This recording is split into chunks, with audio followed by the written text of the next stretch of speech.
Good morning all dear my friends, I hope you will be fine. आज का हमारा topic है tissue. क्या है आज का हमारा टॉपिक? तो आज का हमारा टॉपिक है टिश्यू। तो आज हम टिश्यू के बारे में जानेंगे, ठीक है। तो सबसे पहले हम जान लेते हैं कि टिश्यू है क्या, टिश्यू को कहते क्या है। टिश्यू जैसे कि हिंदी भाषा में अगर हम टिश्यू की बात करें तो टिश्यू मतलब होता है ऊतक। मतलब ऊतक क्या है? तो ऊतक होता है कोशिकाओं का समूह। कोशिकाओं के समूह को ऊतक कहते हैं, ठीक है। कोशिकाओं के समूह को ऊतक क्या कहते हैं? इसको हम अंग्रेजी टर्म में कहें, अगर मतलब इसकी डिफिनेशन की अगर हम बात करें तो tissue is a group of cell. मतलब कोशिकाओं, मतलब tissue is a group of cell, मतलब जितने भी सभी सेल को अगर मिला दें मतलब कोशिकाओं के समूह को ऊतक कहते हैं, ठीक है। Tissue is a group of cell. But एक सबसे विशेष बात है ऊतक में जानने की, टिश्यू में, कि tissue is a group of cell तो है, लेकिन हम कहते हैं ना कि कोशिकाओं के समूह को ऊतक कहते हैं। नहीं, गलत, यह परिभाषा गलत है। कोशिकाओं के समूह को ऊतक नहीं कहते हैं। एक समान कोशिकाओं के ऊतक को एक समान कोशिकाओं के समूह को ऊतक कहते हैं। जब तक एक समान शब्द का हम प्रयोग नहीं करेंगे तब तक जितने भी हमारे डिफिनीशंस हैं वह गलत होंगे। क्यों? क्योंकि जब तक एक समान कोशिकाएं नहीं होंगी तब तक ऊतक नहीं बनेगा। एक समान कोशिकाओं के समूह को ऊतक कहते हैं। यह सही है कि कोशिकाओं के समूह को ऊतक कहते हैं, लेकिन अगर एक समान कोशिकाएं रहेंगी तो इसका डिफिनीशन सही होगा कि एक समान कोशिकाओं के समूह को ऊतक कहते हैं। अब क्या हुआ? Tissue is a group of cell. अगर कोई पूछे कि ऊतक क्या है तो ऊतक कहेंगे कि tissue is a group of cell है। अगर हम हिंदी में बात करें तो हिंदी में कहते हैं कि एक समान कोशिकाओं के समूह को ऊतक कहते हैं, ठीक है। अब जो टिश्यू है, टिश्यू का अध्ययन हम जिस शाखा के अंतर्गत करते हैं या जो भी ऊतक है, इसके ऊतक का अध्ययन हम जिस शाखा के अंतर्गत करते हैं उसे हम हिस्टोलॉजी कहते हैं। द स्टडी ऑफ टिश्यू, कोशिकाओं के ऊतक के अध्ययन को हिस्टोलॉजी कहते हैं। The study of tissue is called histology. मतलब ऊतक के अध्ययन को हिस्टोलॉजी कहते हैं, और जो हम कोशिका पढ़ते हैं, सेल्स, कोशिकाओं के अध्ययन को साइटोलॉजी कहते हैं। उसमें जो हम कोशिका देखते हैं, मतलब अगर कोशिका ना रहे तो ऊतक नहीं बनेगा। क्यों नहीं बनेगा? क्योंकि एक एक कोशिका से ही मिलकर ऊतक का निर्माण होता है। कैसे? जैसे कि मतलब मान लीजिए हमारी पूरी बॉडी है, ठीक है। हमारी बॉडी में कितनी सेल्स हैं ये तो हमें नहीं पता। क्यों? क्योंकि अनगिनत सेल्स हैं, बहुत सारे सेल्स हैं। लेकिन आप ध्यान दीजिए, एक समान सेल क्यों कहा गया? जैसे कि मान लीजिए हमारी स्किन है, ठीक है। स्किन का एक पार्ट लें, एक टिश्यू लें छोटा सा, ठीक है, मतलब एक सेल लें स्किन का।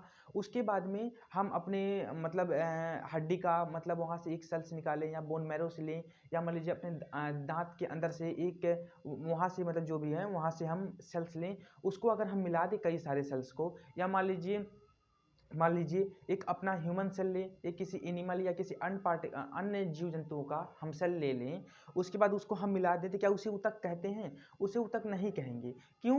क्योंकि जब तक एक समान कोशिकाएं नहीं होंगी तब तक ऊतक का निर्माण नहीं होगा, ठीक है। एक समान कोशिकाओं के समूह को ही ऊतक कहते हैं, ठीक है। एक समान कोशिकाओं के समूह को ऊतक कहते हैं। और जो सबसे छोटी जो सबसे छोटी ऊतक होती हैं, जो सबसे छोटी अगर हम ऊतक की बात करें जो जहाँ पे होता है, उसे स्टैपिड कहते हैं। स्टैपिड्स कहते हैं। जो सबसे छोटी हमारी ऊतक होती है उसे स्टैपिड्स कहते हैं, और जो सबसे बड़ी होती है उसे ग्लूटस मैक्सिमस कहते हैं। उसे ग्लूटस मैक्सिमस कहते हैं। जो सबसे छोटी होती है उसे स्टैपिड्स कहते हैं, और जो सबसे बड़ी होती है उसे ग्लूटस मैक्सिमस कहते हैं।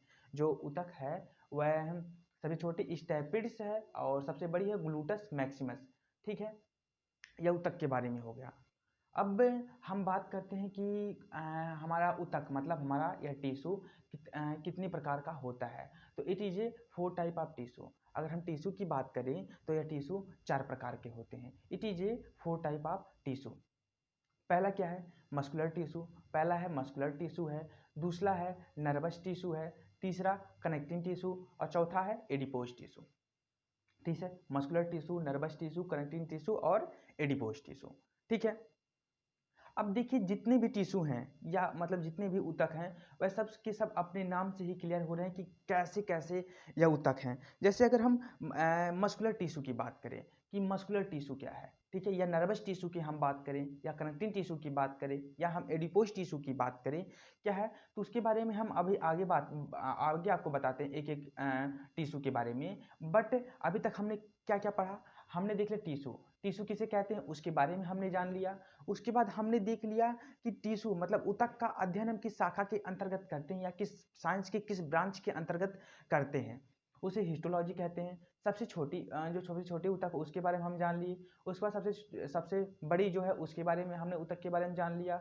उसके बाद में हमने यह भी जान लिया कि उसके बाद हमने यह भी जान लिया कि कितने प्रकार के ऊतक होते हैं। ठीक है, तो हमने यह भी देख लिया कि 4 प्रकार के हैं, मस्कुलर है, नर्वस है, कनेक्टिंग टिश्यू है और एडिपोज टिश्यू है। ठीक है, इतनी सारी चीज़ों के बारे में हमने जान ली। अब हम चर्चा करते हैं मस्कुलर टिश्यू की। किसकी? मस्कुलर टिश्यू की। अब हम बात देखते हैं कि मस्कुलर टिश्यू है क्या। देखिए नाम से ही क्लियर है, मसल्स, मसल्स मतलब मस्कुलर। तो मस्कुलर टिश्यू क्या है? तो मस्कुलर टिश्यू से हमारी मांसपेशियां बनी होती हैं। ठीक है, मस्कुलर टिश्यू से क्या बनी होती हैं? इससे हमारी मांसपेशियां बनी होती हैं। जो हमारी ये सब मांसपेशियां हैं, ये सब किसकी बनी होती हैं? मस्कुलर टिश्यू की बनी होती हैं। किसकी बनी होती हैं? मस्कुलर टिश्यू की बनी होती हैं। अब मस्कुलर टिश्यू का काम क्या है? मस्कुलर टिश्यू का काम क्या है? तो अगर हम मस्कुलर टिश्यू की बात करें तो मस्कुलर टिश्यू हमें प्रोटेक्शन देता है, मतलब हमें सुरक्षा प्रदान करता है। सुरक्षा प्रदान करता है मस्कुलर टिश्यू।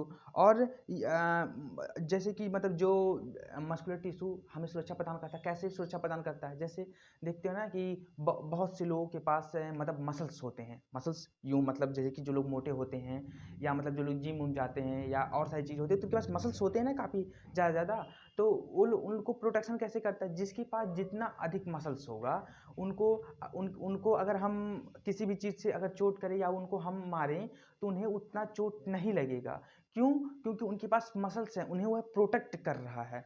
ठीक है, उनको मतलब उतना चोट का अनुभव नहीं लगेगा। लेकिन अगर किसी के पास मसल्स कम है, कोई दुबला पतला है, अगर उस पे हम चोट करते हैं या उसे हम मारते हैं या हानि पहुंचाते हैं, तो उस मोटे इंसान के मुताबिक उस पतले इंसान को ज़्यादा चोट का अनुभव होगा। क्यों? क्योंकि उसके पास उतने मसल्स नहीं है जितने मसल्स उस मोटे इंसान के पास हैं।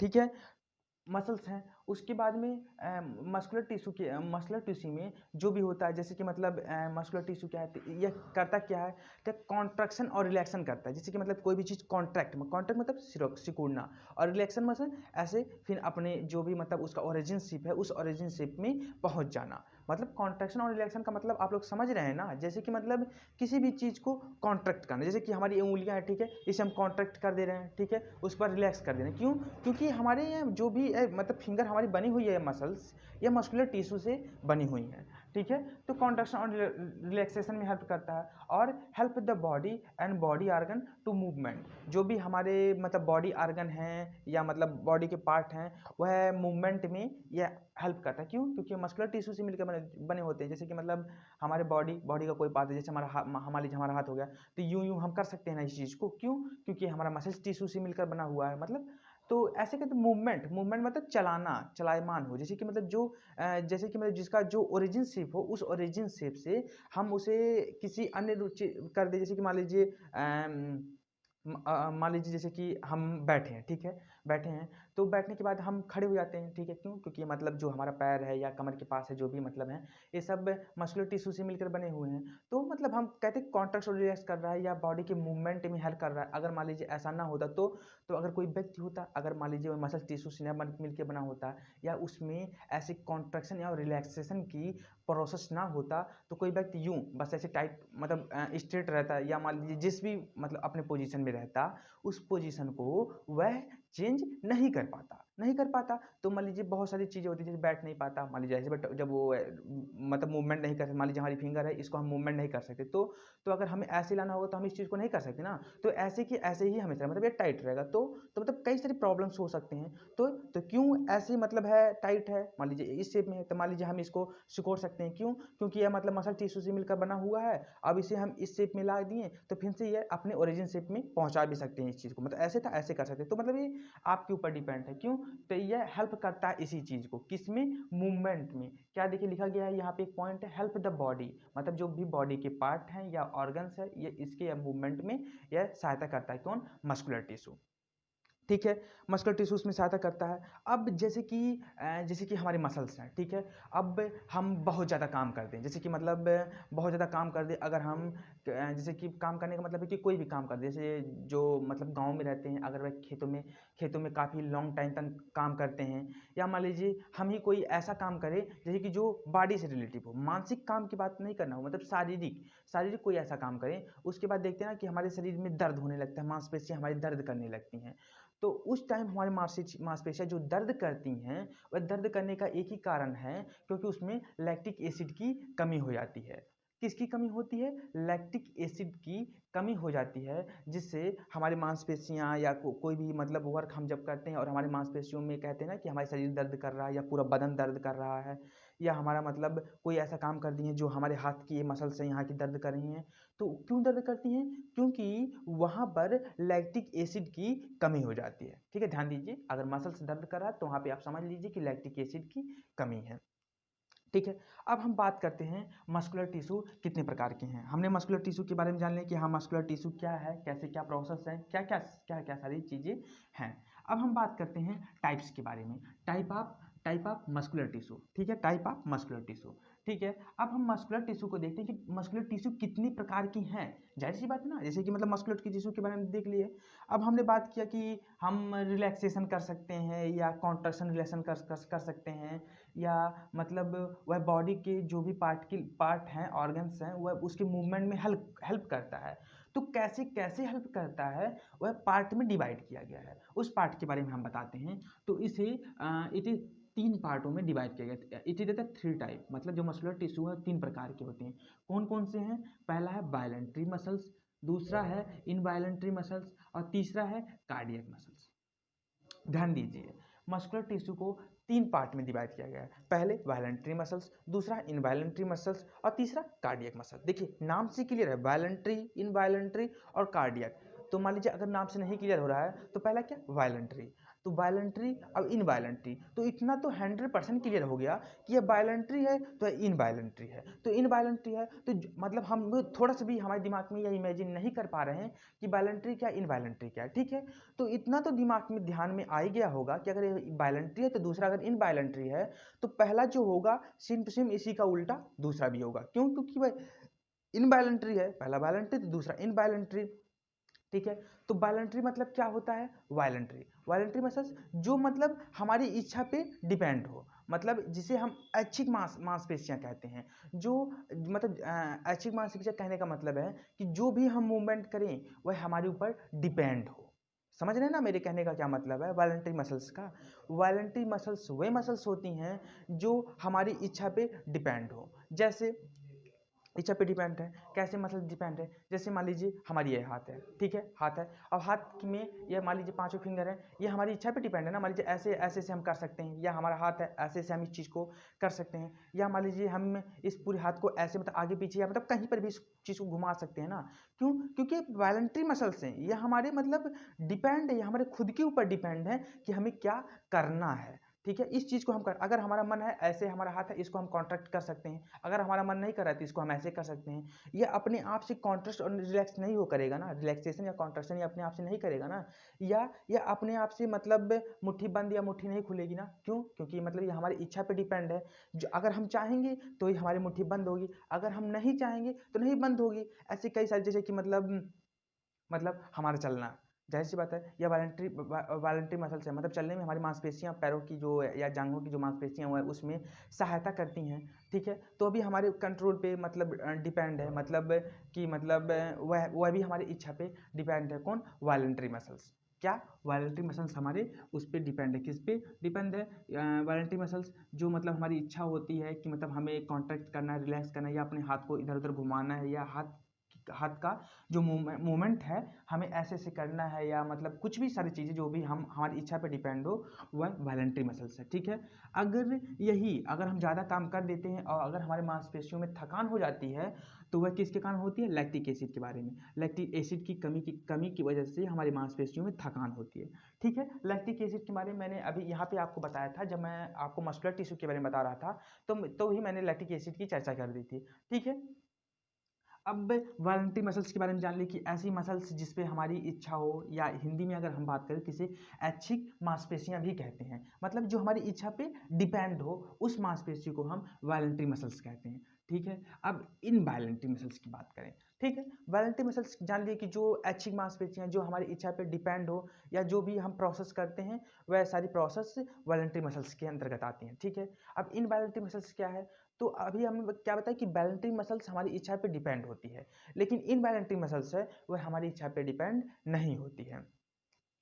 क्यों? क्योंकि ये वॉलंटरी मसल्स का जस्ट उल्टा है। क्यों उल्टा है? जैसे कि मान लीजिए इनवॉलंटरी मसल्स है, इनवॉलंटरी मसल्स है तो ऐसे कई सारे, जैसे कि मतलब हमें भूख लगती है, हाँ भूख लगती है हमें, है ना, कि हमें हमारे अंदर से इच्छा होती है कि हमें खाना खाना है। ठीक है, तो क्या हम अपने ब्रेन को यह कहते हैं कि भाई अब तू भूख लगा, मुझे अब खाना खाना है, ऐसा कुछ हम करते हैं? नहीं ना।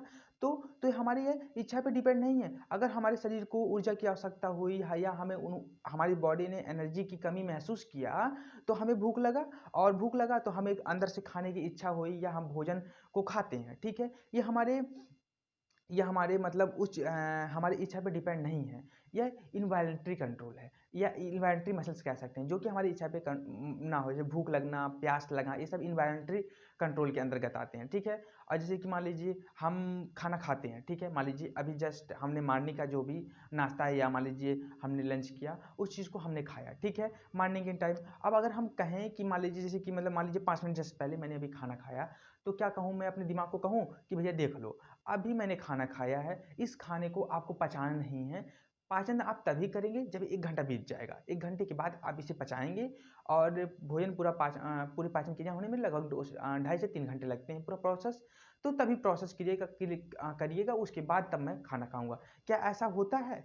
ये हमारे कंट्रोल में है? नहीं ना। क्यों? क्योंकि जब हम भोजन करते हैं या इंगल्प करते हैं, तो हमारे बैकल कैविटी से ही उसका पाचन स्टार्ट हो जाता है। तो यह हमारे कंट्रोल में नहीं है। तो यह किसके अंतर्गत आते हैं? यह इनवॉलंटरी मसल्स, या इसे हम इनवॉलंटरी कंट्रोल या इनवॉलंटरी मसल्स के अंतर्गत रखते हैं, जो पाचन की क्रिया है। अब जैसे कि किडनी फिल्ट्रेशन का कार्य करती है, तो क्या वह हम पे डिपेंड करेंगी, या मान लीजिए हमारी किडनी फिल्टर कर रही है, ठीक है, ब्लड को, तो क्या हम कह दें कि भैया अब तू किडनी अपना फिल्ट्रेशन बंद कर दो, 2 घंटे के बाद फिल्ट्रेशन करना? क्या ऐसा प्रोसेस संभव है? नहीं संभव है ना। क्यों? क्योंकि वह हमारी इच्छा पर डिपेंड नहीं है।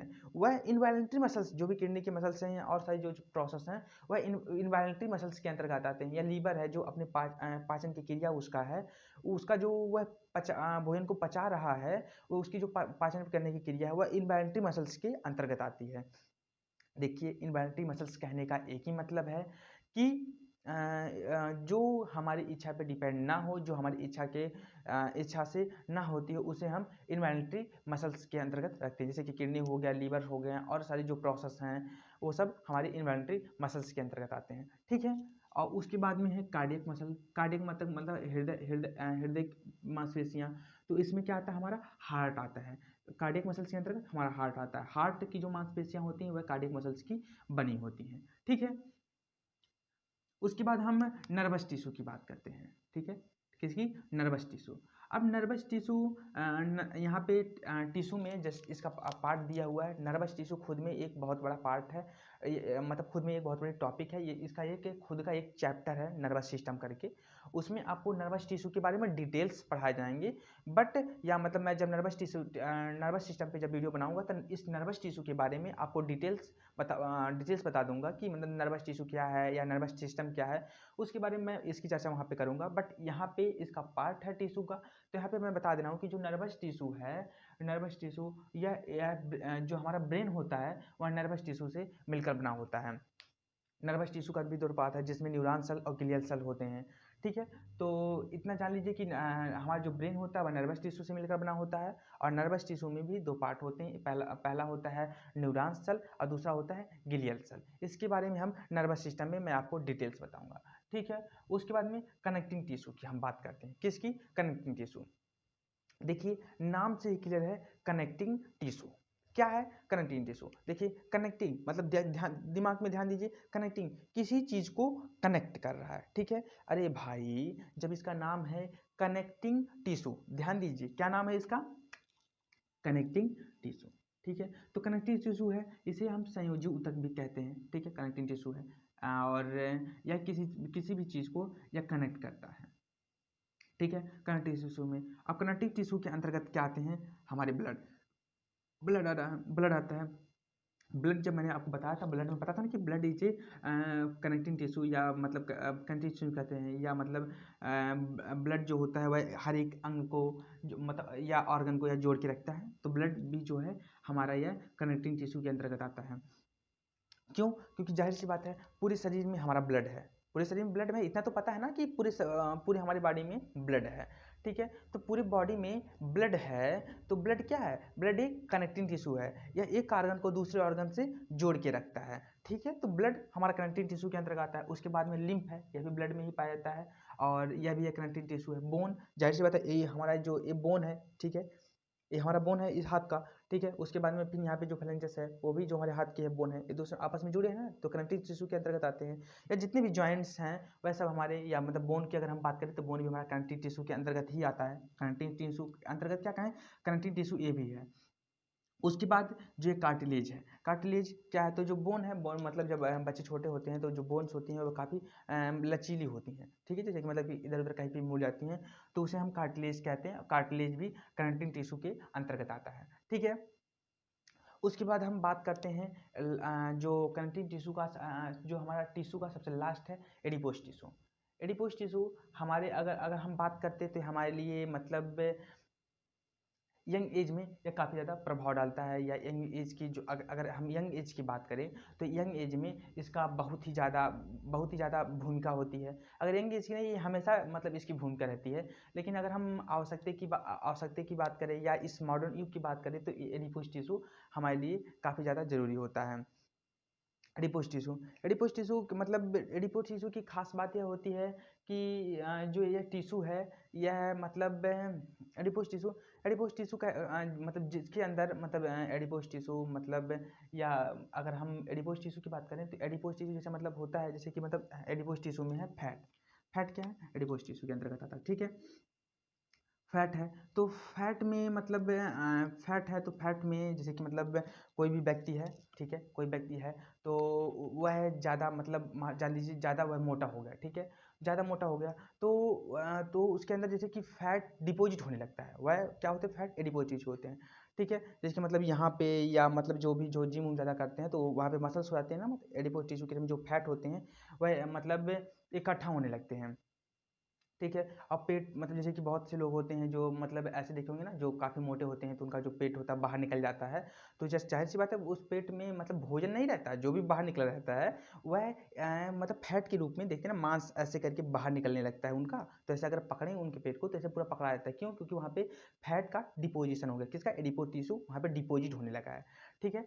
एक बात मैं आपको और इस एडिपोज टिश्यू में बता देता हूँ, जैसे कि मतलब मेल के मुताबिक, जैसे मेल के मुताबिक फीमेल में फैट की मात्रा अधिक होती है, ठीक है, उसमें 20% फैट अधिक पाया जाता है, जिसके कारण से उन्हें मतलब उन्हें ठंडक कम लगती है उनके मुताबिक। क्यों? क्योंकि मतलब जैसे कि मतलब उनमें फैट की मात्रा पुरुषों से अधिक होता है। मान लीजिए अगर हम नॉर्मल रेंज है नहीं, बस एक मानक में बता रहा हूँ कि अगर मान लीजिए कोई मेल है, ठीक है, मेल में अगर मान लीजिए 50% अगर उसके अंदर फैट है, तो अगर वहीं फीमेल होगी तो उसमें 70% मतलब 20% एक्स्ट्रा फैट उसके अंदर पाए जाते हैं, ठीक है। तो मेल के मुताबिक फीमेल में फैट की मात्रा अधिक होती है, जिसके कारण से वह 20% इसमें अधिक है, जिसकी वजह से इसको ठंडक या और सारी चीज़ों की बात करें हम तो कम लगता है। और ध्यान दीजिए यही एडिपोज टिश्यू जैसे कि किसी की ब्यूटीनेस अगर सुंदरता की हम बात करें तो यह उसमें भी हेल्प करता है, सुंदरता में भी। बहुत से लोग मतलब जो मतलब इतने भी मोटे ना हो, मतलब जैसे कि एक हेल्दी कहें जिसके अंदर पूरे फैट या हर एक चीज़ पूरी मात्रा में है और सारी जो चीज़ें हैं, तो जैसे कि मतलब उन जैसे कि जिनके अंदर एडिपोज टिश्यू की अगर हम बात करें यंग एज में, तो आप उनका चेहरा देख के बता देंगे कि हाँ मतलब इनके अंदर एडिपोज टिश्यू या फैट या और सारे जो प्रोसेस हैं वह काफ़ी मतलब अच्छे से हैं। क्यों? क्योंकि उनका चेहरा पूरा ग्लो करेगा, आप देखते ही बता देंगे। बता देंगे उनकी पूरी जो स्किन होगी पूरी टाइट टाइट रहेंगी, मतलब टाइट कहने का मतलब पूरा एक देखेंगे तो चेहरे पे एक अलग सी लाइट रहेगी। क्यों? क्योंकि एडिपोज टिश्यू उनके अंदर पूरी पर्याप्त मात्रा में, जितनी मात्रा में चाहिए उतना उनकी मात्रा में पर्याप्त है। वह किसी भी पर्सन को अपनी तरफ अट्रैक्ट कर सकते हैं, या लोग उनको देख अपने आप को उनकी तरफ अट्रैक्ट होने देते हैं, या मतलब आकर्षित होते हैं उनकी तरफ। अभी ठंडा का मौसम चल रहा है ना, आप कॉलेज में या अन्य जगह देखते होंगे, इस टाइम में आप देखते होंगे कि बहुत से लोग जितने भी मेल हैं वह सभी लोग मतलब जब कॉलेज में या मान लीजिए जो भी बॉयज़ हैं वह जब भी स्कूल जाते हैं तो इस टाइम देखते होंगे लगभग 100% में से लगभग 40% जितने भी बच्चे हैं लगभग स्वेटर्स या ब्लेजर्स पहन के आते हैं। ठीक है, अब वहाँ पे अगर हम फीमेल की बात करें, गर्ल्स की बात करें, तो अभी आप देखे होंगे कि मतलब बहुत ही कम, नहीं तो ना के बराबर कोई नहीं पहन के आता, जहाँ तक मुझे लगता है। क्यों? तो यह सब काम किसका? एडिपोज टिश्यू या फैट का काम है। क्यों? क्योंकि उनको ठंडक लगने ही नहीं देता, इसलिए वो लोग नहीं पहनते। ठीक है, और उन्हें उस चीज़ की आवश्यकता नहीं महसूस होती है, इसलिए वह उस चीज़ का इस्तेमाल नहीं करते। क्यों? क्योंकि यह सब खेल किसका है?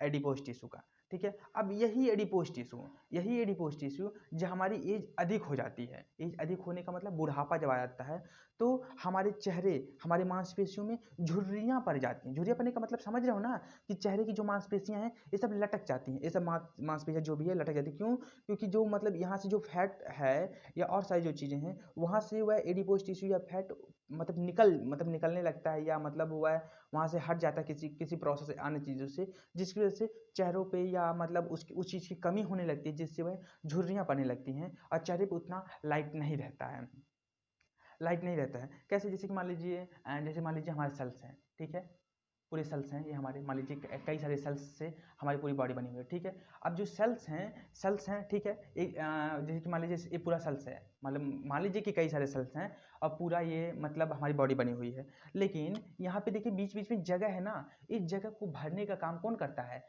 Adipose tissue. कौन करता है? Adipose tissue. अब इसी चीज़ को यह पूरा भर देता है, फिल कर देता है। अब फिल करने के बाद में यह पूरा एक मतलब एक पूरा मजबूती प्रदान कर देता है। ठीक है, जैसे कि मान लीजिए अब यह है, यह पूरा अगर हम इस चीज़ को जहाँ पे जहाँ जहाँ अगर इसी चीज़ का जगह खाली है, अगर इसी चीज़ को हम एडिपोज टिश्यू से भर दें, तो यह पूरा क्या एक टाइट होगा ना, एक अच्छे से पकड़ लेगा। ठीक है, पकड़ने के बाद में यही से ऐसे ऐसे ही हमारी जो कोशिकाएं हैं, कोशिकाओं के बीच में एडिपोज टिश्यू आके जब भर जाता है, डिपॉजिट होता है, तो पूरे चेहरे पे ग्लो होने लगता है, एक अलग सी रौनक होती चेहरे पे। ठीक है, रौनक होती है और काफ़ी मतलब काफ़ी काफ़ी ज़्यादा मतलब अट्रैक्टिव होता है, और सारी चीज़ें होती हैं जैसे कि फैट में भी फैट में भी होता है, और फैट है एडिपोज टिश्यू का। और मतलब देखते होंगे कि जो एडिपोज टिश्यू है, आप ऊँट देखें ना, ऊँट जो रेगिस्तान में होता है उसके ऊपर उसके पीठ पे एक ऐसे ही जैसे मान लीजिए ऊँट है, ऊँट की पीठ पे ऐसे कुबड़ होता है ना, जैसे कि मतलब कुबड़ होता है, वहाँ पर मतलब जो कुबड़ है वहाँ पर भी एक फैट ऐसे एडिपोज टिश्यू वहाँ पर भी जमा होता है। ठीक है, ऊँट का जो मतलब ऊपरी वाला हिस्सा होता है वहाँ पर भी ऐसे फैट का जमा होता है। तो कैसे ये फैट है, फिर मतलब पेट में भी एडिपोज टिश्यू मतलब मसल्स के रूप में आके वहाँ पे जमा हो जाते हैं, और चेहरे पे झुर्री पड़ना, ये सब एडिपोज टिश्यू के कारण होता है। आज का जो हमारा टॉपिक था टिश्यू, टिश्यू पूरा जितना भी था टिश्यू आज पूरा यहीं पे कंप्लीट होता है।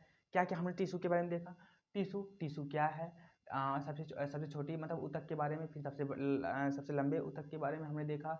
उसके बाद में हमने मसल्स के बारे में भी देखा, नर्वस टिश्यू, फिर कनेक्टिव टिश्यू, एडिपोज टिश्यू की जितनी भी सारी चीज़ें थी उसके बारे में हमने काफ़ी सारी चीज़ों को देख लिया था। उसके बाद में चीज़ों के बारे में देख लिया था। उसके बाद में फिर हमने यह भी देखा था कि जो सबसे छोटी मांसपेशियाँ, मतलब मांसपेशियों की अगर हम बात करें, वही मतलब मांसपेशियों की अगर हम बात करें, सबसे छोटी या सबसे बड़ी मांसपेशियों की अगर हम चर्चा करें, तो वहाँ पे स्टेपिड्स था, और क्या था ग्लेटरस मैक्सिमम, ग्लूटस मैक्सिमम ये भी था। ठीक है, सबसे छोटी और सबसे बड़ी दोनों जो मांसपेशियाँ थी उस मांसपेशियों के बारे में हमने देख लिया था। सबसे छोटी क्या थी? स्टेपिड्स था। कौन सा? स्टेपिड्स। देखिए यहाँ पे क्या लिखा, स्टेपिड्स था। ग्लूटस, ग्लूटस मैक्सिमस, मैक्सिमस, ठीक है। तो ये सबसे छोटी, ये सबसे बड़ी मांसपेशियाँ हैं, ठीक है। उसके बारे में भी हमने देख लिया। उसके बाद में हमने टाइप की भी चर्चा कर ली, कितने टाइप के हैं ये सारी चीज़ें। उसके बाद मस्कुलर टिश्यू के बारे में भी हमने देख लिया। उसके बाद में मस्कुलर टिश्यू कितने प्रकार के हैं, नर्वस टिश्यू के बारे में, कनेक्टिक और एडिपोज टिश्यू के बारे में। हमने नर्वस टिश्यू के बारे में क्या बताया कि नर्वस टिश्यू जो है यह खुद में एक अपने आप में एक खुद का टॉपिक है। उसके बाद में खुद में अपने आप में एक बहुत बड़ा टॉपिक है। जब हम नर्वस सिस्टम पे एक वीडियो बनाएंगे तो उसमें हम काफ़ी सारी चीज़ें इसके बारे में बताएंगे, लेकिन फिर भी जब यहाँ पे आए तो मैंने क्या बताया है कि नर्वस टिश्यू क्या है, नर्वस टिश्यू में दो पार्ट हैं क्या, एक न्यूरॉन सेल है, एक ग्लियल सेल है, और जो हमारा ब्रेन है वह नर्वस टिश्यू से मिलकर बना होता है। कनेक्टिंग टिश्यू, एडिपोज टिश्यू के बारे में हमने पूरा आपको बता दिया। अगर आपको, आई होप आपको यह पूरा समझ में आया होगा। अगर आपको मतलब कहीं पर भी कोई समस्या या कोई ऐसे क्वेश्चंस होंगे तो आप कमेंट में हमें बता सकते हैं, और हम आपको इसके बारे में आपको और डिटेल्स भी बताएंगे अगर आपको नहीं समझ में आया होगा तो। लेकिन मुझे लगता है कि अब इसके आगे बताने की आवश्यकता नहीं है, लगभग आप पूरा ही समझ गए होंगे। आई होप आपको यह टॉपिक पूरा समझ में आया होगा। आज के लिए बस इतना ही, धन्यवाद।